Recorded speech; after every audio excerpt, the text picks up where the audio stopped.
Құйын батыр. Баяғы өткен заманда Мысыр шаһарында алған деген байдың берген мерген құйын деген үш баласы болыпты. 4 түлік мал дегенде қисап болмапты. Балаларының алды 18-ге, ортаншысы 16-да, кіші баласы 8 жаста екен. Балалары ер жеткен соң бір күні берген мен мергенді шақырып алып, екеуіңді ер жеттің, ал құйын болса әлі жас. Сендер мына малдарыңды алып, өздерің бағыңдар, мен қартайдым депті әкесі. Оған ағалары көнбей, жоқ әке, бізге малдың керегі жоқ. Әке малы шатақ мал, шатақ малдың қажеті қанша, мал керек болса өзімізді тауып аламыз ғой депті. Әкесі әр айтат, бер айтат. Оған балалары көнбей. Көнбеген соң өрісті мал бағып жүріп, Құдай, осы малды өзің беріп едің, енді өзің ал деп әкесі зар илепті. Bir күні кешке жақын малын айдап үйіне келе жатса, есекке мінген ақсақалды шал алдынан шыға келіп, әй, Алғанбай, сен неге зарлап жүрсің дейді. Алған барлық жағдайды айтып, осы малды Құдай өзі беріп еді, енді өзі алса екен деп жүрмін дейді. Сонда әлгі шал, әй, осы айтқаның рас па дейді. Рас, қазір алса да ризамын Құдайға дейді анау. Олай болатын болса, былай жаса. Үйіңде қара төбет итің бар екен. Сол итің сені көріп, жүгіріп алдыңнан шығар. Шақырып алып, басына бір теп. Ал малыңда қораланғаннан кейін жылқыда бозайғырың бар екен. Соны жүгенмен басқа кеп үшір. Сонан соң түйеде қара бураң бар екен. Оны да өз бидасымен үш соқ. Сонан кейін сиырда көк бұқаң бар екен. Оны да үшір. Қойда жүрген көк қошқарыңды да ұр. Үйіңе кіре беріп, оң босағыңды үш, сол босағаңды екі теп. Жағып жатқан отты таяғыңмен күлін көкке ұшыр.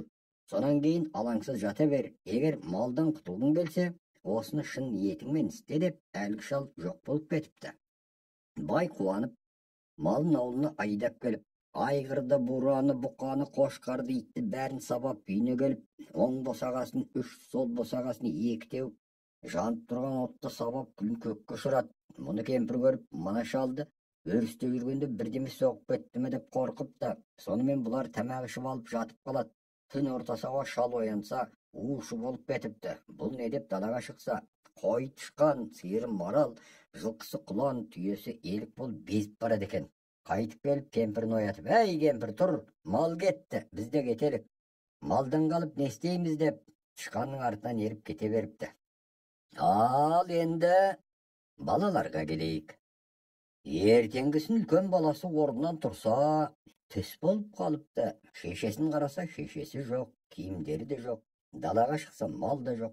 Тек қара төбетпен құбылаға қарап бір тоқты күйсеп жатыр екен. Итке барып итті шақырса, орнынан тұрмайды. Сөйтіп тұрғанда ортаншы баласы келіп, болған жағдайды біліп, итті ол да шақырады. Ит орнынан тұрмады. Екеуі барып кіші баланы оятты. Әке шеше бізді тастап, малын айдап қашып кетіпті, тұр деді.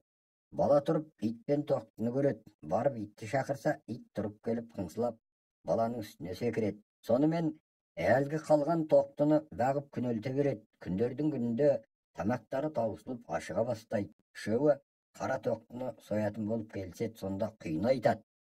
Әкем айтушы еді, егер адам қысылса, қара қойды сойып, етінен ауыз тимей, артқы бір санын басына жастап жатса, алдыңғы өмірі қандай болады?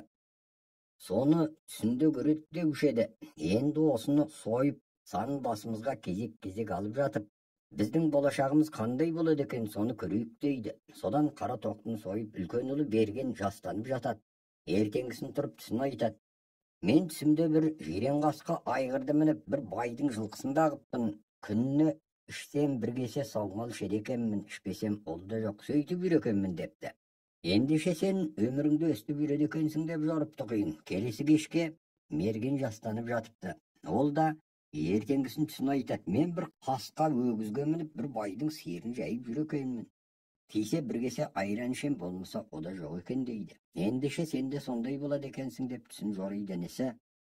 Келесі күні басына құйын жастанып жатып, мынадай түс көреді. Түсінде шаңырақ ашық қалған екен. Шаңырақтан үркер жұлдыз көрініп тұр екен. Жалаңаш көкірегіне жаңбыр жауып қалыпты. Ояна кетсе түс екен. Әл таң атпапты құйын. Егер мен осы түсімді айтсам, мына жамандар жаманға жор, Одан да түс көргенім жоқ дейін деп ойлапты. Ертеңгісін орнынан тұрады екі ағасы. Ал құйын, не көрдің, айт дейді ағалары. Ештеңе көргенім жоқ дейді інісі. Сен сатқақ, түсіңді айтқың келмей тұрсың ғой деп сабап қуып беріпті. Ол сол қалпында бет ауған жаққа қарай кете береді. Әлгі үйіндегі қариты да құйын қайда барса сонда барып соңынан қалмайтын болып. Сонымен құйын ай жүріп, апта жүріп, бір үлкен ағынды суға кезіп апты. Судың арғы жағасында 40 өгіз бағып жүрген бір кісіні көріп айғай салады. Ей ата, мені мына судан өткізіп жіберші дейді. Сонда шал тұрып, сені өткізіп не қыламын дейді. Әке шешем жоқ, баласы жоққа бала болам дейді құйын. Шал өгізінен түсе қалып баланы өткізіп алады. Балам, сен маған шынымен-ақ бала боласың ба? Егер осы айтқаның рас болса, менің бағып жүрген өгізім Шығай ханның өгізі. Мен осыны бір жыл бағып, ақыма бір дөнен өгіз аламын, ел шақырып, ортан жүлік ұстатып, сені бал етемін дейді. Құйын, ата, еркіңіз білсін, менің әке шешем жоқ, сізге бала боламын дейді. Әлгісі ақысына бір дөнен өгіз сұрап алып, соны сойып, ел шақырып, той жасап, балаға ортан жүлік ұстатады. Содан бала 4-5 жыл тұрады. 12-13-ке келеді. Бір күні құйын, ал әке, мені қолымдағы бейнетімді алсын деп асырадыңыз ғой. Сіз енді қартайдыңыз, өгізді мен бағайын, сіз үйде болыңыз дейді. Жоқ қарағым, қазір өқыра кезі, бұж-тұж болып қашып кетер, өзім бағайын дейді шал. Оған құйын көнбейді. Ақыры болмаған соң шал 40 өгізді алдына салып айдатып жібереді. Құйын кешке шейін бағып келеді, ертеңіне тағы кетеді. Кешке келгенде 28 өгіз айдап келеді. Әке шошып, ей балам, 12 өгізің қайда дейді. Әке, бәленше жерде жайылып жатыр, оны айдап келейін деп едім, мыналар кетіп қалатын болған соң, осыларды айдап жүре бердім. Ертең бәрінің басын қосып бірақ әкелем ғой депті. Ертеңіне құйын бар болғаны 10 өгіз айдап келді. Ей балам, 30 өгізің қайда дейді шал. Олар кешегі өгізге қосылды. Ертең мыналарды соған қосып бәрін бірақ айдап әкелемін дейді құйын. Ертеңіне қарағым, бүгін бірін қалдырмай айдап әкел дейді әкесі. 10 өгізді өріске айдап барып, кешке құйынның өзі жаяу қайтып келеді. Ей балам, өгіздерің қайда дейді қарт. Ей ата, сіз осы жердің жайын білесіз бе дейді баласы. Білгенде қандай? Осы жерде туып өскенмін дейді анау. Ендеше бас төбені білесіз бе? Жоқ. Май төбені білесіз бе? Жоқ. Қызыл төбені білесіз бе? Жоқ. Көк төбені білесіз бе? Жоқ. Ой ата, енді не білесіз? 40 өгізің осы төбелерде жайылып жатыр. Ертең екі жақтап айдап келеміз дейді құйын. Ертеңгісін шал баланы оятып тауға шығады. Тауға келсе, 40 өгіздің басын бір жерге, етін бір жерге, майын бір жерге, терісін бір жерге үйіп қойыпты. Баланың бас төбі, қызыл төбі, май төбі, көк төбі деп жүрген сол екен. Сойылған өгіздерді көріп шал есінен танады. Ойбай, құлсатқақ. Енді хан екеумізді өлтіреді, сен маған бала болмадың, пәле болдың. Қазір ханға барып айтып, сенің көзіңді құрттырайын деп шал ауылға қарай жүгіріпті. Құйын, ханға мен өзім айтамын дейді. Өйтіп екеуі ауылға қарай жарыса жөнеледі. Шал балаға жете алмай қалады. Бала сол жүгірген қалпында ел жата ханның үйінің есігін қағады. Хан, не болды дейді іштен. Құйын, айтатын арызым бар еді дейді. Арызың болса ертең айтасың. Алдыңдағы қорада 2 құла тұлпар тұр. Соның ақырына барып жат дейді. Бала қораның ақырына жеткенде біреу келіп, өу, келдің бе дейді. Құйын, келдім дейді. Мә ендеше, мына тұлпарыңды ертте дейді. Құйын 2 тұлпарды ерттеп болған кезде жаңағы адам тағы келіп, мына қоржынды астыңа сал, ал енді тез кетейік дейді. Екеуі 2 тұлпарға мініп шу деп шаһардан шығып тартып отырады. Таң ата қыз алдына қараса, қаршадай жас бала кетіп барады. Ей, сұмдық, мынау не? Мен жынды болдым ба? Кіммен бірге кетіп барам деп қыз қойындағы кішкене балгер кітабын алып ашып қараса, кітапта бұл Құйын деген батыр әуел баста Құдай сені осыған бұйыртқан екен деп жазылыпты. Сол арада қыз атының басын тартып, әй Құйын, тоқта, мына қорықтың бойына азген болса да бөгеліп тамақтанып алайық дейді. Сөйтіп бұлар үйін тігіп қонып жатқанда жер жара айғайлаған біреудің даусы шығады. Оны олар елең етпейді, отыра береді. Бұл қорық сол елдің Бұдырхан деген ханның қорығы екен. Ол қорықты бір құлағымен жамылып, бір құлағын төсеніп жататын бір қарадау күзетеді екен. Ол айғайлағанда мол тұрмақ құрт құмырсқа да бұл маңайға жоламайды екен. Құйын мен қыз 3-4 күн сол қорықта түнейді. Қарадау қанша айғайласа да құлақтарына кірмейді. Бұдырхан уәзірін шақырып алып, мына дәудің айғайлағанына 3 күн болды. Бұған не болды, сен барып біліп келші. Елдің үрейін алып, Bolmadı koy dep vazirинче beret. Vazir gelip, "Sagan ne boldu? Neşe gün Udaymen aygaylap elдің berekesini aldың" deydi. Sonda dev aytat. "Mana hanның koruguna bir jas bala gelip, bugün 4-nче gün boldu ketpeydi. Mening aygaylagaныma selt eter emes. Bir ak tazısa bir kara ite kolunda bürkütü var, ana ulap ketet. Ayeli inde kaladı. Kança aygaylasam da dağısımda şıbıngırdı görmeydi. Bilmeymin ne peleken. Barıp özlerin bilingdir" deydi. Bir vazir aytat. "Barıp hanга aytayık" deydi. Bir vazir, "Yok, barıp bileyik, sondan soň hanга aytayık. Barıp bilmey hanга ne deyim, jür barayık" dep kıyınның үйüne келет. Däl tüskez eken, kıyın inde eken. "Hey, sen el misin, jok jaw mısın" deydi vazirler. Hanın ayta var, jaw dese jawmın, dosu dese dosumın. Özü taňdaganyt alsın deydi kıyın. Vazirler kelip hanга aytat. Osunday bir bala gelip, "Korugňyzga konup aldy. Dew kança aygaylasa kulagyna kiretин emes. Biz barıp el misin, jaw mısın desek hanın ayt. El dese elimin, jaw dese jawmın" deydi. Teki bala korkatın emes. Aytkanday taksir äýelin aytsaňça adam balasının suluw eken. Kıyöw tipti jas eken dep hanга aytyp, mayın tamıza maktayt. Han aytat. "Endişe dostpun dep awuldun kasına köşürüp gel" deydi. Vazir barıp, "Han seni men dost bolamyn" dep köşürüp gel dep berdi. Kelip awuldun kasına konuňuz" dedi. Kıyın äýelmen ekewi barıp awuldaryna jakyn kondy. Han gelip nökerlerimen konus kutlu bolsun aytdy. Han üýüne gelip jaksy nökerin şakyryp aldy. "Mana balanyň äýelini kalay alam? Sogan amal tabyňdar, men sonuň äýeline gaşyk boldum" deydi. "Täksir, osa awulda bir Mystan kempir bar, sogan aytsak bärini retdeyt" deydi wazir. Mystandy şakyryp alyp barlyk jaýdy söýleset. Mystan oýlan. "Siz kara koydyň kanyşyňyzda lak kusuňuz, esikden törgö, törden esikke domalaňyz. Sonda eldi şakyrtyp magan tamyryňyzdy ustatyňyz. Men bul jaman awru, bugan Aýbökenniň sütü gerek dermin. Aýbökenge küşüňde gelmeýdi. Kupda jetelmeýsiň, ol aýga şabat. Ogan barsa kıyın kayıtıp oralmaydı. Sondan soň Aýbökenniň sütün kim tabat degende siz hergimderge aytyp koyarsız. Kıyın tabat dep kalık bir awuzdan şu ete kalatın bolsun" deydi. Sonmen han kara koydyň kanyşyp lak kusup esikden törgö, törden esikke domalayt. Eldi şakyrda, el jinalda. Elgimstan hannyň tamyryny ustap, "Bul awruga bir agem bar. Ol Aýbökenniň sütü, odan baskadan жазылмайт" dedi. Bas wazir, "Halkym bunu kim tabat degende onu kıyın tabat dep el şu ete kaldy." Han kıyındy şakyryp, "Al karagym, meniň ömrüm hazır seniň goluňda. Aýbökenniň sütün senen baska eşkim tappaýdy, sogan bar" dedi. Kıyın, "Men üýüme barıp biraz oýlanaýyn" dedi. Üýüne gelip äýeline barlyk jagdaýdy aýtdy. Äýeli baldyr kitabyny garap, "Barsaň bar, birak hannyň ak sautu var, sonu sura. 9 büktemeli ak semseri var, sonu sura. Baylawda karagaska tulpar tur, sonu sura. Olardy berse bar, äýtpese barma" dep keňes berdi. Kıyın hanга gelip ak saut, ak semser, baylawda karagaska tulpardy surady. Karagaska tulpardy suraganda han, "O, munagan oňay ajal tabylt" dep oýlady. Öýtkeni sol eldegi köp jandy öldürüp bolmagan soň, karagaska tulpardyň tört aýagyna kazyk kagylyp, şynjyrlap tastalgan edi. Onu bosatkan soň kıyındy da bas salyp öldüret dep oýlagan han, "Baryp atyňdy alyp gel, sondan soň baskasyn bereýin" dedi. Bagatyn kisini şakyryp alyp, "Mına kisige karagaska tulpardy ber" dedi. Muny estip eldiň bäri jynaldy. Esigini aşyp berip özü şöp bereten jerden karap durdy. Kıyın esikden kirip barganda karagaska tulpar okuranyp jiberdi. Ayagyndaky şynjyrlaryn ol men burap syndyryp, moýuna belbegin salyp jeteklep alyp çykdy. Halyk görüp oýpurmagy, "Munaw han boluga jaraýtyn eken" desdi. Sondan kıyın sautun aluga barganda han korkaýyn dedi. Aytkany tügel berdi de, "Karagym tezdet" dedi. Kıyın bar keregini alyp üýüne geldi äýeli. "Sen endi üýden çykyp bir oty jaksy ýerge barıp, bul tulpardy 15 gün jiberip semirtip boyun jazdyr. Sondan soň izder" dedi. Kıyın atyna minip ýürüp ketdi. Jolda atyny 15 gün jiberip toýunduryp aldy. Bir tawga barıp basyna çykyp durdy. Sonda atka tilbetip söýledi. "Sen Kıyın, jan-jaňa karaşy, ne görnet maňaýda" dedi. Kıyın, "Eç nerse görünbey, tek kapta ösken karagaýmyň paýyn görnet" dedi. "Al endişe, sen tyňda. Men öz basymdan ötken bir halda aýtaýyn.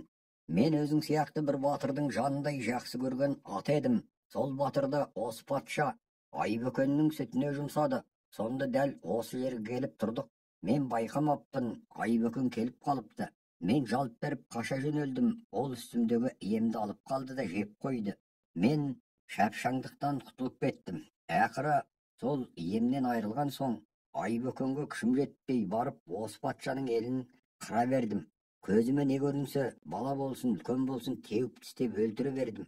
Мен ұстауға неше түрлі айла әрекет жасап, ақыры мен ұстап, өзің босатып алған темір торға 4 аяғыма қазық қағып шынжырлап тастады. Соған міне 33 күн толды дегенде сен келіп босатып алдың. Менің бар жағдайым осы. Ал сен өзің жан-жағыңа дұрыстап қарашы, ештеңе көрінбей ме екен, деді Қарақасқа тұлпар. Құйын жан-жағына қарады. Қалың қарағайдың ортасында, бір ағаштың басында ағарған бір нәрсе көрінеді, деді. Бұдан соң Қарақасқа тұлпар тұрып, ендеше Айбөкен деген сол. Ол айға шабамын деп мерт болған. Қазір ағаштың басына ілініп тұр. Ағаш артқы бір санына кіріп, өз сол ағашта қармап тұр. Сен қазір менің басымды солай қарай жібер. Мен бар шабысыммен шабайын. Сен қылышыңды суырып алып, дәл Айбөкеннің астынан тіліп өт. Онда ол жерге түседі. Біз сол қалпында кете береміз. Ол саған қайт, қайт деп айғай салар, сен қайтпа. Екінші айғайлағанда да қайтпа. Үшінші рет досым қайт дер, сонда қайт. Қайтып келіп, үстіңдегі жейдеңмен жарасын таңып бер. Сонан соң керегіңді сұра, деді. Құйын қылышын суырып қолына алғанша, Қарақасқа тұлпар Айбөкенге қиылтып жетіп келді. Құйын қылышын сілтеп қалып еді, Айбөкен домалап жерге түсті. Сөз ала қайт деп айғай салды. Құйын батыр қайтпады. Екінші рет тағы да айғайлады, тағы да қайтпады. Үшіншіде барып оралды. Құйын келе сала Айбөкеннің жарасын жуып шайып, жейдесімен таңып берді. Сонда Айбөкен тұрып, ал достым, не тілегің бар? Не жұмыспен келдің? Әлім келгенше айтқаныңды орындайын, деді. Құйын, қанымыз ауырып, соған Айбөкеннің сүті керек болып, соны іздеп шығып едім, деді. Ендеше ол оңай екен. Мен қазір айғайлаймын, сонда неше түрлі аңдар келеді. Соның ішінде алты емшекті Айбөкен де болады. Ол батысқа қарап тұрады. Соның алдына шық та қамшыңды бұлға, сенің соңыңнан қалмайды. Алып бар да патшаңа сауып бер.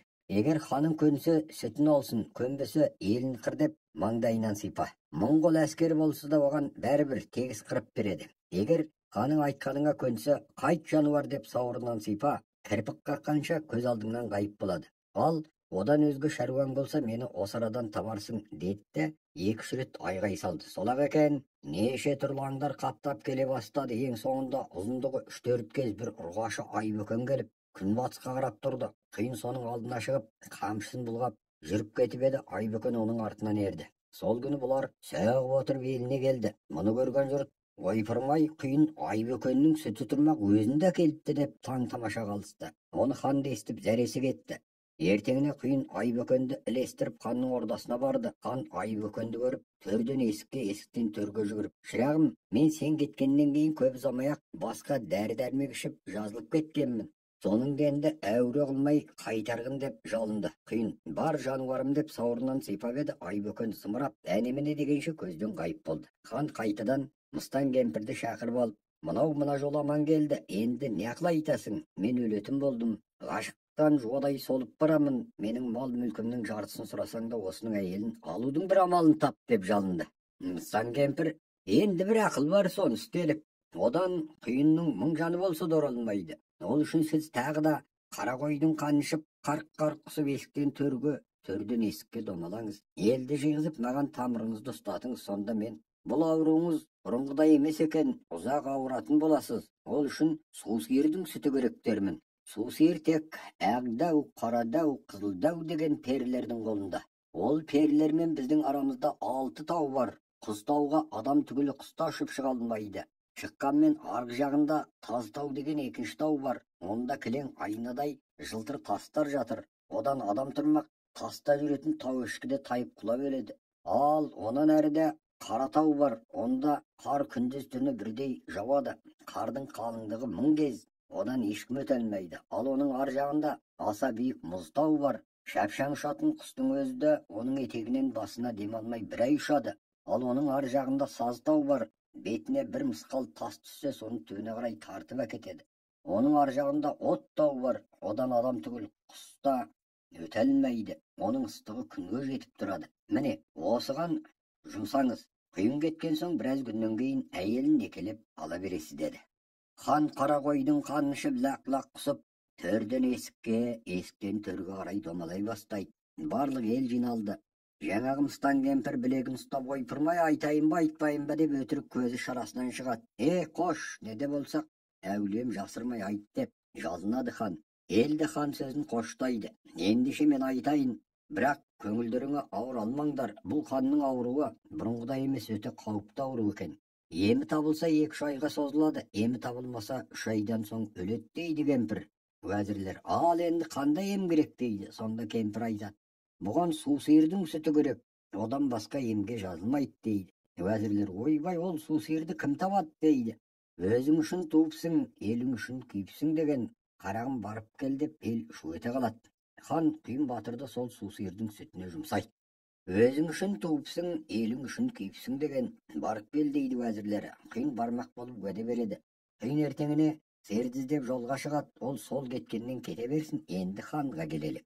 Хан 2-3 күннен кейін қасына уәзірлерін ертіп, Құйынның әйелін алуға аттанады. Ал Құйынның әйелі болса, мұның барлығын біліп отырады. Балгер кітабын ашып дұғалап, өзінің үйін айналдыра қоршап 9 қабат қорған соғады. Мұны көріп хан қол астындағы барша халқын жинап, қорғанды бұздырады. Ел жиналып, кешке дейін 8 қабатын бұзып, 1 қабаты қалады. Ертең бұзармыз деп кетсе, ертеңде сол 9 қабаты қайта қаланы тұрады. Сөйтіп Бұдырхан 9 қабат қорғанды күнде бұзумен болсын. Енді Құйынға келелік. Құйын сол кеткеннен кетіп өзінің баяғы Айбөкен досына барады.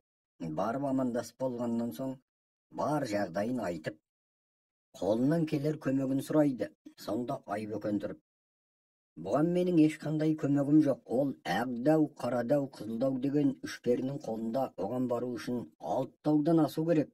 Ол таулардан адам түгіл құста ұшып өте алмайды. Ал енді саған айтар бір кеңесім бар. Анау аспанмен тілдесіп тұрған бәйтеректі көрдің бе? Соның басында алып қара құс деген құс бар. Соның балапандарын жылда айдаһар келіп жеп кетеді. Сен сол айдаһарды өлтіріп баласын ажалдан алып қалсаң, бала деген бауыр еттен жаралған ғой. Сол үшін сені қалаған жеріңе апарады. Осыдан басқа берер ақылым жоқ деді. Құйын Айбөкенмен қоштасып, жаңағы зәулім бәйтерекке келді. Келсе бәйтеректің басында 3 балапан отыр екен. Әрбірінің үлкендігі түйенің үлкендігіндей. Балапандарының қауырсыны жаңа шығып келеді екен. Әлгі жердің өсімдіктері өзгеше.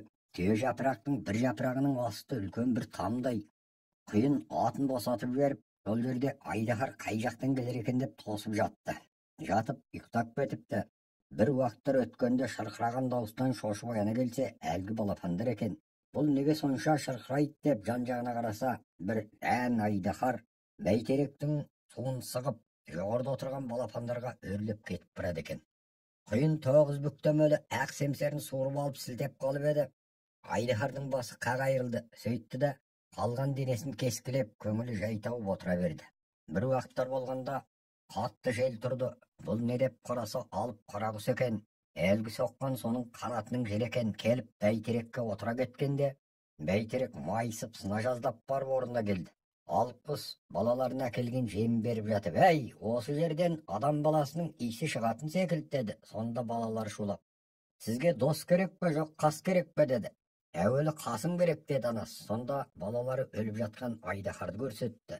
Алып қара құс айдаһарды әуп деп бір-ақ жұтып, ал енді маған досым керек деді. Балапандар Құйынға шық деді. Құйын жапырақтың арасынан шыға келгенде алып қара құс оны да жұтып жібермек болды, бірақ балалары тамағынан қысып шырқырап жібермеді. Сонан соң ол қайта құсты да, қап балаларым-ай, бекер істедіңдер-ау.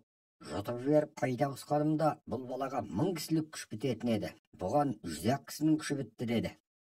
Құйынның мән-жайын сұрады. Құйын су сиырдың сүтін іздеп келгендігін айтты. Мұның үлкен жұмыс екен, оған менің күшім келмейді, тек сені апарып тастайын. Сонан кейінгісін өзің білесің деді қара құс.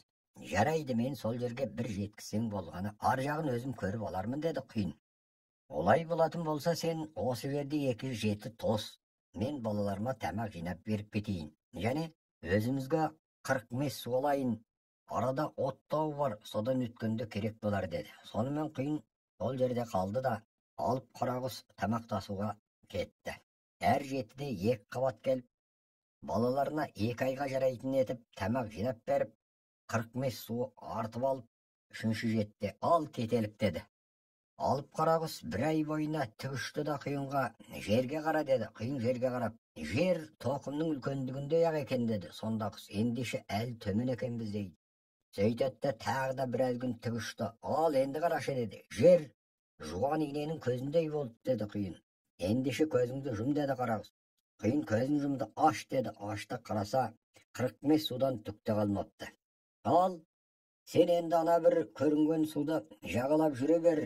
Алдыңнан көпір шығар. Содан өтіп Әк Дәудің үйіне барасың.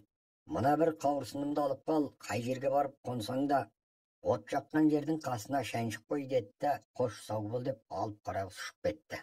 Құйын атына мініп көпірден өтіп үлкен ақ үйге келді. Ол үйге келсе 15-16 жасар бір қыз отыр екен. Қыздың аузына бүрме темір салып қойыпты. Сол қыздан бұл кімнің үйі деп сұрады Құйын. Бұл Әк Дәудің үйі деді қыз. Ол өзі қайда? Аңаулап кетті. Ендеше үйіне түсейін деп Құйын Дәудің үйіне түссе, үйінде бір сабақ қымыз, бір қазан ет асулы тұр екен. Құйын қызға қарап, ет пен қымыз әкел деді. Қыз, әкем рұқсат деді. Құйын оған қарамай ет пен қымызды алып қызға іш деді. Қыз, сізбен бірге отырып ішпеймін, әкем ұрсады. Аузымдағы бүрмені тамақ ішіп қоймасын деп әдейі салып кетті деді. Құйын, әкең енді келмейді, ұрыспайды деп қыздың аузындағы бүрмені алып тамақ берді деді. Әкең қай жолмен келетін еді деп сұрады. Мына жолмен келеді деді қыз.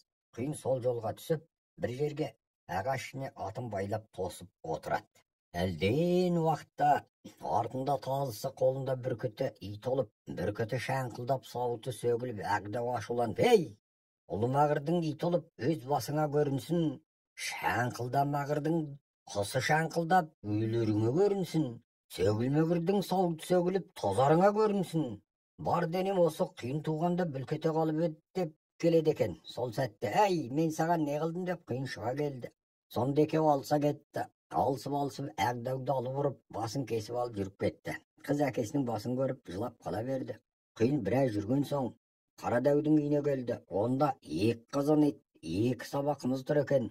Жалғыз қызынан басқа ешкім жоқ. Келіп үйіне түссе, бұл да қызының аузына бүрме салып қойыпты. Бүрмені сындырып, асына отырғызып, тамақ ішіп, әкесінің қай жолмен келетінін сұрап алып, алдынан шығуға кетті. Бір жерде тосып отырса, оның да ит олып, құсы шаңқылдап, сауыт сөгіліп келеді екен. Ол да, ей, ұлымағырдың ит олып, өз басыңа көрінсін. Шаңқылдамағырдың құсы шаңқылдап, өз басыңа көрінсін. Осы Құйын туғанда сол кете қалып еді, бар денем деп келеді екен. Әлден уақытта Құйын, мен саған не істедім деп шыға келді. Екеуі алыса түсті. Алысып, оны да алып ұрып, басын кесіп алып, қызын әкеліп, мә, әкең келмеске кетті деп жүріп кетті. Біраз жүріп, Қызыл Дәудің үйіне келді. Келсе, сонда да аузына бүрме салған бір қыз отыр екен. Құйын келіп, кімнің қызысың деді. Мен Қызыл Дәудің қызымын деді. Ендеше қымыз әкел деді. 3 қазан ет, 3 сабақ қымыз тұр екен. Құйын қызға қарап, аузындағы бүрмені алып, менімен бірге қымыз іш деді.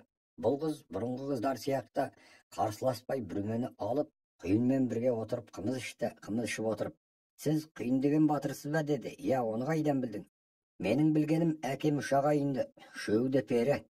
Олар жиналғанда біздің ажалымыз Құйын деген батырдан болады. Сол батыр үшеумізді өлтіреді дейтін еді. Міне енді Қайран әкемнің ажалы жеткен екен. Менің әкеммен 7 күн 7 түн алысасың. Сонда әкемнің бір танауынан ақ жібек, бір танауынан қызыл жібек салбырап шығады. Сен соны тұтамға келген тартып үзіп ал. Менің әкемнің жаны сол. Рас, сен бұлай етпегенде де жеңерсің. Мұрнынан салбыраған жібек жерге жетіп, сенің аяғыңа оралып үзілгенше кем дегенде 1 ай алысуың керек. Ал әкем мына жолмен келеді. Барсаң, алдыңнан шығады деді қыз.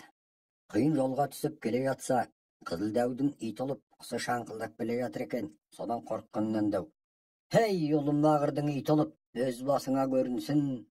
Қаңқылдамағырдың құсы қаңқылдап, өлеріңе көрінсін. Сөгілмегірдің сауыт сөгіліп, тозарыңа көрінсін. Осы Құйын туғанда сол кете қалып еді, бар денем. Сол келмесе деп келеді екен». Құйын бұғып тұрған жерінен шыға келіп, «Әй, пері, мен саған не қылдым?» деп ақырып қалды. Екеу алыса кетті. 7 күн 7 түн алысып, 8-ші күн болғанда Қызыл Дәудің 2 танауынан тұтамдай бір ақ жібек, бір қызыл жібек салбырап шықты. Құйын қолын созып жіберіп, жібекті жұлып алды. Қызыл Дәу гүрс етіп құлап түсті. Құйын басын кесіп, қызының қолына әкеп, «Мә, мынау сенің әкеңнің басы» деді. Қыз, «Әкемнің өлерін өзім айттым, әйтпегенде әлде біраз жарық дүние көретін еді» деді. Сонымен Құйын сол күні Қызыл Дәудің үйіне түнеді. Алып Қарағұстың қауырсынын от басына қиялап шәншіп қойды. Ертеңгісін, ау, құйын келіп қалыпты ғой деп, Қарадәудің қызы малын қайырып жүр екен. Құйын сол күні Қарадәудің үйіне қонады. Алып қарақұстың қанатын отбасына шәншіп қояды. Ертеңгісін тұрса, Әбдәудің қызы, ау, құйын келіп қалыпты ғой деп, малын қайырып жүр екен. Қараса, бар малымен көшіп, Әбдәудің үйіне келіп қалыпты. Сол күні Әбдәудің үйіне қонып, қанатын отбасына тағы да шәншіп қойды. Сөйтіп отырып, 4-ші күн дегенде өз үйінің қасына келіп қонды. Әйелмен амандасып, саулық сұрасып, қуанысып қалды. Ертеңіне алып қарағұс келіп, ал батыр, баламды ажалдан айырғаның үшін менің саған жасаған бар қызметім осы. Азда болса көптей көріп мені босат деді. Құйын көп-көп рахмет айтып, алып қарағұспен қоштасып үйіне қайырды. Ел шулап, құйын келіпті, су сиыр тұрмақ 3 дәудің 3 қызын алып келіпті десті. Құйын ханға барып, ханекем, сұраған су сиырларыңызды әкелдім. Етін жесеңіз де өзіңіз біліңіз деді. Хан қорқып, қарағым сен кеттен соң әр түрлі дәрі-дәрмек ішіп, жазылып кеттім деді. Сонымен хан Мыстан кемпірді шақырып алып, ал мына пәле тағы да келді. Енді не айлы табасың деді. Кемпір ойланып, басқа табар айлам жоқ деді. Хан қорқып, есінен танып өлді. Құйын сол елдің тілегі бойынша патша болды. Күндерде бір күн Құйынның үлкен әйел босанып ұл тапты. Баласының атын Арпалыс қойды. Келесі жылы 3 әйелінен 3 ер бала туды. Той жасап бірнеше күн сауық сайран құрды. Арпалыс 6 жасқа келгенде Қарадәудің қызынан туған бала екеуі тауға шығып серуендейтін болды. Екеуіне бірдей етіп, сауыт сайман соқтырып найза жасатты. Арпалыс найза ұстағанда оның найзасының ұшынан от жарқылдап жүреді екен. Оған шешесі, қарағым, қазір жауға түспе, біраз кісі өлтірген соң найзаның ұшындағы от өшіп қалады. Ал менің айтқан тілімді алмай жауға түсіп өтпей қалса, найзаңды жылқының зәріне ұста деді. Сонымен Арпалыс тағы да тауға шықты. Таудың ар жағында қалың мал көрінді. Арпалыс жолдастарына, сендер осылай тұра тұрыңдар, неткен ел екен, мен барып біліп келейін деп сол елге қарай кетті. Келсе қалың қонған ел екен. Шетіндегі үлкен бір үйден өлең айтқан дауыс шықты. Арпалыс сол үйге барып, атын мамағашқа байлап, найзасын іргеге сүйеп, ассалаумағалейкум деп ішке кіріп келді. Ол келсе, бір дәу өлең айтып, төсектің үстінде шалқасынан түсіп жатыр екен. Қарт адам еңкейгенде белім дейді, көзіме мың кісідей көрінбейді. Айқасып қалың қолға ойран салсам, кератым ерінуді бір білмейді деп дәу өлеңді соғып, баланың берген сәлемін алмады. Арпалыс бұған ашуланып, сен батыр болсаң, әукселеңді көрейін деп далаға шығып, найзасын қолына алып, атына мініп, жылқысына қарай шаба жөнеледі. Дәудің әйелі бала кеткен соң артынан жүгіре шығып, шауып бара жатқан баланы көріп, қайтып үйіне келіп күйеуіне, сен жаңағы баланың сәлемін бекер алмадың. Ол бала батыр екен. Қолындағы найзасының ұшынан от жанып барады. Қазір сенің жылқыңа барып тиеді. Сен енді дегеннен оған барма. Алдымен елді жауып жібер. Біраз адамды өлтіргеннен кейін оның найзасының оты өшеді. Сен сонда барып айқас, әйтпесе әлің келмейді деді. Арпалыс бара сала, қаптап жатқан қалың жылқыға тиіп, айдап жөнеледі. Арпалыс жылқыны айдап жөнелгенде, жылқышылар оған бата алмай қорқып қалады. Біреуі артынан келіп, ей батыр, бұл жылқының иесі де өзің секілді батыр еді. Аты осы жылқыда кетіп барады. Атын беріп кет, арманда қалар деді. Бұған Арпалыс, жарайды алып қал деді. Үлкен керат екен, ұстап алып қалды. Атын иесіне апарып беріп болған жағдайды айтты. Батыр ашуланып, мен барғанша жолын бөгіңдер, бармасаңдар, алдымен сендерді жайғаймын деп қорқытты. Амал жоқ, жылқышылар Арпалысты қуа жөнелісті. Жылқышыларының артынан жаңағы дәудің өзі де барды. Бара баламен айқаса түсті. Арпалыс найзасын қалай салса да өткізе алмады. Қараса от өшіп қалыпты. Шауып барып бір жылқының зәріне ұстай алды. Оны көре сала дәу үйіне қарай қашты. Артынан қуып жетіп, Арпалыс найзасын салғанда дәу тамырымен құлаған ағаштай жалп етіп оңнап түсті. Ол жолдастарын ертіп ауылына қайтты. Жолда келе жатып бір сайдың арасынан бір адамның бір тұрып бір жығылып жүргенін көрді. Бір жолдасына, сен бар шана бейшара неғылған адам екен деді. Жолдасы шауып барып қайтып келді. Бір шал кемпір екен, барып сәлем беріп едім, сәлемді алмады. Бірдеңеге қарап тұрады да жерге жата қалып жерді тырмалайды. Ақыры жауап ала алмадым деді. Арпалыс, Кызылдаудың қызынан туған айымды ертіп, біз білелік, сендер осылай тұра тұрыңдар деп, екеуі шауып ала жөнеліп, шал мен кемпірге келіп сәлем берді. Шал жерден басын жұлып алып, ой қарақтарым-ай, құйынның өзімісің жоқ көзімісің деп еңіреп қоя берді. Сөйтсе, шыққан артынан кеткен құйынның баяғы әкесі мен шешесі екен. Екеуін екі атқа мінгізіп, жылқыға алып келеді, бір баланы құйынға шаптырады. Әкесін таптым, қолына бір кесе бал құйып, төкпей шашпай алдымыздан алып шықсын деп хабар салды. Құйын хабарды алып, өз балам өзіме сондай әмір береді, бұл қалай деп ойлады. Бірақ мұның шешуін таба алмай, бір кесеге бал құйып алдарынан алып шықты. Әке шешесімен көрісіп, жылап сықтап мауқын басқан соң құйын арпалысқа қарап, балам, сен маған осыншалық әмір бергенің қалай деп сұрады. Сонда баласы, әке, сен ұлы патшасың, үйіңнен жылап шығасың, сонда сенің қай жерің патша болады. Сол үшін буынын бекітіп келсін дегенім еді деді. Сонымен құйын әке шешесін үйіне алып келіп үлкен той жасады. Бір күндері Қарадаудың қызынан туған Қасым мен Ақдаудың қызынан туған Есім екеуі ел көреміз деп алыс сапарға шықты. Жүре бірнеше айлар өтіп, бір қалың тоғайға келді. Келе жатып ол шеті мен бұл шетіне көз жетпес қаптаған қалың жылқыға кезікті. Жылқының ағы бір бөлек, көгі бір бөлек, құласы мен қарасы бір бөлек жүр екен. Қасым Есім екеуі осы жылқыға қызығып, ауылға айдап кетейік деп ойлады. Сөйтіп жылқыны айдап, кешке бір жерге келіп қонды. Түнде қатты жаңбыр жауып, бұлар паналайтын жер іздеп жүріп бір жаман тамға кезікті. Қасым атын шідерлеп, Есімнен бұрын тамға кірсе, бір нәрсе тамның төр жақтағы бір бұрышынан екінші бұрышына жүгіріп жүр екен. Қасым батыр, бұл кім, адам ба, сайтан ба? Адам болсаң айт, сайтан болсаң өлтірем деп ақырды. Мен адаммын деген дауыс шықты. Адам болсаң неғып жүрсің деді Қасым. Әлгі адам, мен саған жайымды айтайын деп Қасымның қасына келіп отырды. Мен бір байдың баласы едім, және үш ағайын дедік. Әкеміз малыменен қашып кетіп, бізді тастап кетті. Содан біз кедей болып қаңғып қалдық. Менің ең кішінімнің аты Құйын еді, ол да бізден қашып кетті. Ол байғұс қай жерге барып өлгенін білмеймін.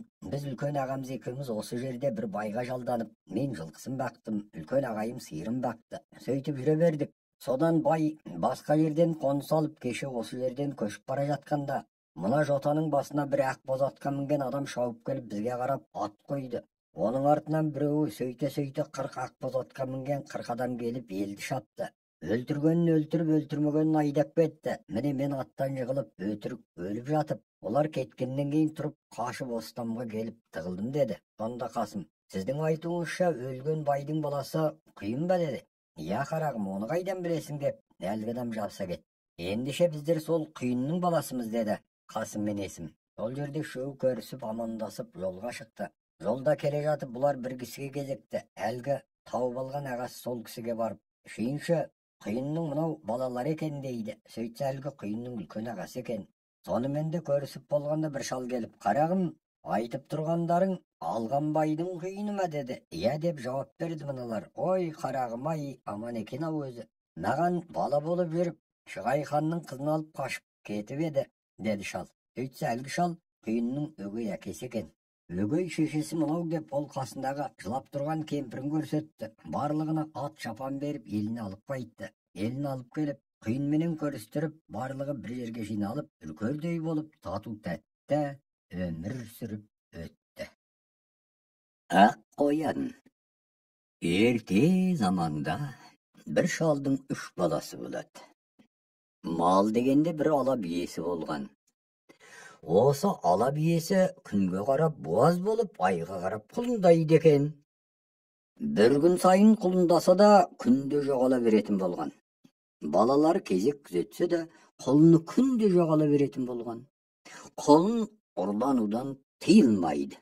Бір күні Ақ қоян атты кіші баласы биенің құлындайтын уақытында ұйықтамай күзетеді. Түнде биені қолынан аман есен құлындатады. Құлынның түсі ала. Алтын жал, күміс құйрық құлын екен. Құлынды көріп, ауыздандырып, анадай жерге барып отырғанда аспаннан бір қара бұлт түйіліп келіп, құлында сапарып ала жөнеледі. Ол уақытта күзетіп отырған Ақ қоян жақ мылтығымен басып қалады. Атқан уағында шылдыр етіп бір нәрсе жерге түседі. Барып қараса, қолында іліп алып кеткен екен, сылдырап жерге түскен мылтықтың оғы түбінен қиып түсірген құлынның құйрығы екен. Құлыннан айырылып қалғасын таңертең Аққоян әкесіне көргенін бастан аяқ айтып, құлынды іздеймін деп рұқсат сұрайды. Әкесі: балам, іздесең ізде деген соң. Аққоян темір етік киіп, темірден таяқ соқтырып алып, жаяу құлынды іздеп жүріп кетті. Сонан кейін Аққоян жүре-жүре, арада бірнеше уақыт өтіп, темір етіктен теңгедей, темір таяқтан тебендей қалды. Сонан жүріп келе жатса, айдалада үш-ақ отауға кез болады. Бұл отауға кіріп келсе, үш әйел отыр екен. Амандасып жөн сұрайды. Әйелдер айтады: үшеуміз де адамзаттың кедейдің қызы едік. Осы үйдей алып қарағұс деген үш ағайынды дәу екен. Бізді еріксіз әкеліп, қатын қылып отыр дейді.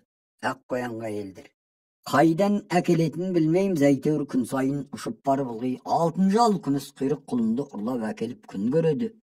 Жылқысының көптігі 2000-дай болды дейді. Аққоян: бұларды қалай аламын дейді. Әйелдер: екеуін өлтірсең, ең кішісі болмайды дейді. Сонан соң Аққоян бұлардың келетін жолын тосып жатып, екеуін өлтіріп, үшіншісін қалай өлтірудің айласын үйге келіп әйелінен сұрайды. Менің күйеуім бәрінен де мықты. Мұны өлтіру қиын. Мұның табанының астындағы ұлтарағында 40 кез ақ семсері бар. Осы ұзын семсерін түсіріп алып, шауып өлтірмесең, басқа сайман мұның денесіне өтпейді дейді. Сонан соң Аққоян әйелмен ақылдасып, байын өлтірмекші болып отырғанда, ұрлыққа кеткен дәу келіп, бір түйені ұрлап әкеліп сойып, тайқазанға астырып, табақпен алдына әкелдіріп жейді. Етті жеп отырып, түйенің тоқпақ жілігін сол қалпында жұтады. Жілік тамағына барып, не әрі не бері кетпей қадалып, әйеліне қанжарымды әпер деп айғай салады. Әйелі қанжарын ұлтарағынан алып берген соң, жілікті ішіне қарай қанжармен итермекші болып, бер жағынан семсермен итереді. Бұл қанжармен итеріп жатқанда, Аққоян қолының үстінен жұдырықпен қойып көбі береді. Сонда семсердің ұшы желкесінен шығады. Сонан соң дәу шалқасынан түсіп, жан тәсілім қылады.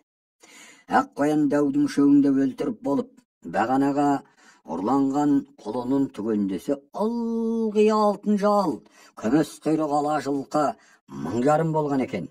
Аққоян үш келіншекті үйлерімен көшіріп, 1000 жарым жылқыны айдап еліне қайтады. Келген соң Аққоян екі үлкен әйелді ағасына беріп, кіші әйелді өзі алып, біраз заман тынығып жатып, өзінің екі ағасына жылқы бақтырып, оларды үйлендіріп байтады. Сөйтіп, жайын айтып өзі демін алады. Екі ағасы жылқы бағып, мал қарап шаруа істейді. Сөйтіп жүріп, екі ағасы байыған соң інісін көре алмай күндейді. Сөйтіп жүріп, біріне бірі: Аққоян бізге неге кісілік істейді? Неге кісі жалдамайды? Өзі шалқасынан түсіп жатып алады, өлтірейік деп ақыл қосады. Ортаншы ағасы үлкен ағасына: мен Аққоянның 6 кез ақ семсерін ұрлап алып, кешке таман киіз үйдің есігіне жүзін ішіне қаратып байлап кетейін. Түн ортасында жылқыны үйге қарай тасырлатып қойайық. Ұры тиді жылқыға, Аққоян неғып жатырсың деп айғай салайық. Сонда Аққоян далаға жүгіріп шығарда, есіктегі ақ семсерге ортан белінен кесіліп мұрттай ұшар дейді. Айтқанындай, қанжарды есікке көлденің байлап кетіп, түнде жылқыны айғай салып қуады. Бұлардың дауысымен жылқыға ұры тиіп жатыр екен деп Аққоян үйден жүгіре шыққанда, көлденең тұрған ақ семсерге екі тізесінен қырқылып домалап мұрттай ұшады.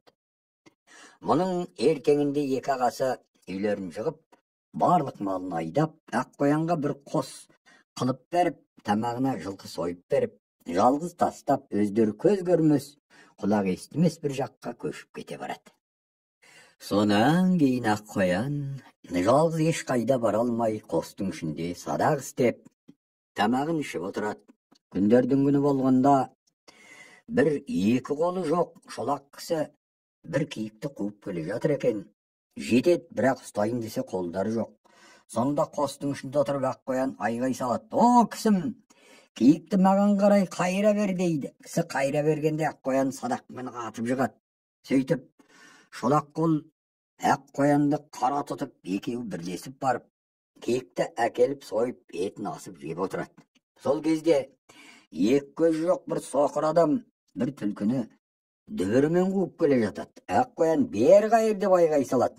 Соқыр қайырғанда мылтықпен атып жығады. Сонан соң соқырды шақырып алып, шолақ қол соқырды жетектеп, соқыр ақ қоянды арқалап, үшеуі бірлесіп барып түлкіні алып келеді. Осымен біраз заман бірлесіп күн көріп жүріп, бір күні үшеуі ақылдасады. Біз бүйтіп жүріп күн көре алмаймыз. Бізге бір әйел керек. Кір-қоңды жуып, ас істеп беріп отыратын. Олай болса, әйел тауып алу оңай дейді шолақ. Ал қалай дейді екеуі. Сонда шолақ қол айтады. Менде мынандай өнер бар дейді. Мен шылбырын сүйреткен тайпалған қара жорға боламын дейді. Соқырға, сенің қандай өнерің бар дегенді ол айтады. Қатты айғайлап, аузынан леп шығарсам, айналамды қап-қараңғы тұман қылып жіберемін дейді. Жарайды, ал ақ қоян, сенің қандай өнерің бар дейді. Ақ қоян айтады. Мен ірі мергенмін. Көз ұшым жерден шымшық торғайды атқанда көзінен өткізем дейді. Олай болса, үшеуміз елден барып, әйел әкелейік деп үшеуі елге жөнеледі. Бір елдің жанына барып, ауылдан 6 шақырымдай жерге ақ қоянды жатқызып, 3 шақырымдай жерге соқырды жатқызып, шолақ қол өзі үстінде күміс тоқым, күміс жүген, тайпалған қара жорға ат болып ауылға барады. Жаздың ішінде ыстық күн екен, шылбырын сүйретіп, жорғалап қотанда жүреді. Ұстаймын деп, анауда мынауда ұмтылса ұстатпайды. Бір құрт жайып отырған 15-тің шамасындағы бір байдың қызы келіп ұстағалы келгенде тұра қалады. Қыз шылбырдан ұстап алады да, мініп кеп алғанда қызды ала кеп жөнеледі. Даяр отырған ел кермедегі атты мініп алып, 300-дей кісі қыздың соңынан жабыла қуады.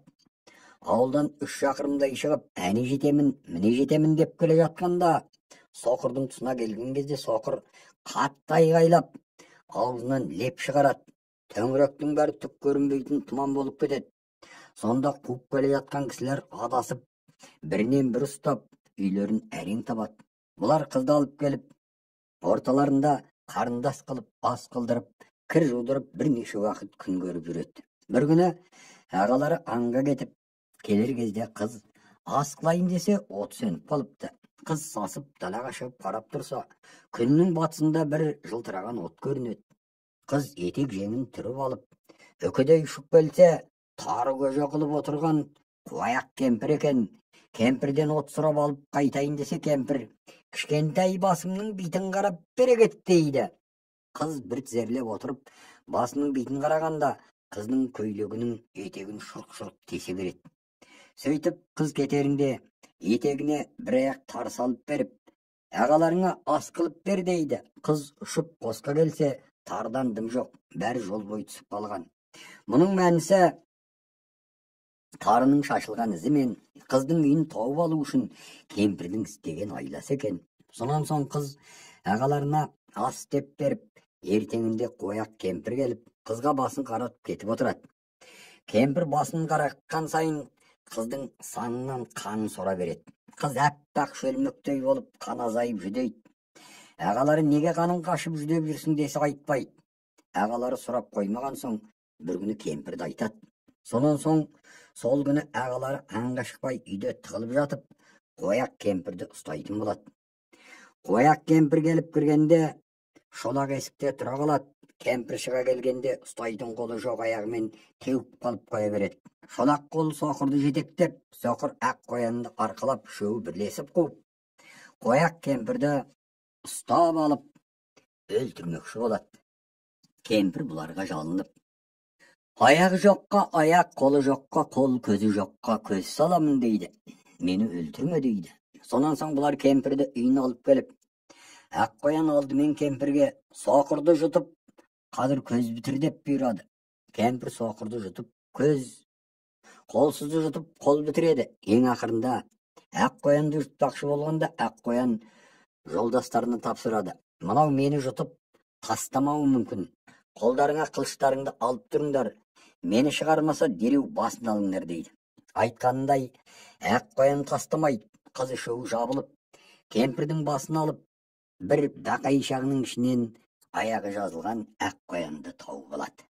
Мұның артынан ақ қоян елін іздеп келсе, екі ағасы ақ қояннан айырылғанына қуанып, елін көшіріп әкетіп, той қылып жатыр екен.